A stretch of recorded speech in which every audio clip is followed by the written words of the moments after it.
Deputat Ceyhun Məmmədov işsizliklə bağlı bir açıqlama verib. O deyib ki, insanlar işləmək istəmir, işləmək istəyən üçün həmişə iş var. Məsələ bundadır ki, əziz dostlar, bu sözü çox adam deyə bilər, çox məmur deyə bilər, amma millət vəkili deməz. Deməməlidir. Televizorda çıxırlar, hərdən deyirlər ki, işsizliyin faizi bu qədərdir. O görürsən hansı faizi, hara baxıb o faizi ölçürlər. Mən ona bir dənə çox məhtələm ki, o hara baxıb o faizi ölçürlər ki, filan qədər işsiz var. Bir hələ bir gəl bir çıx bir rayonlara git, bir gəl hələ belə Bakının elə beləcə fəhlə bazarlarına gir.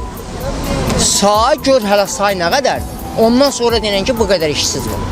1 milyon insan varsa, onun yalan olması nə edir? 800 minini iş deyirsə, nə deyirsən denə? 1200 min iş deyir, o 800 mini də ondan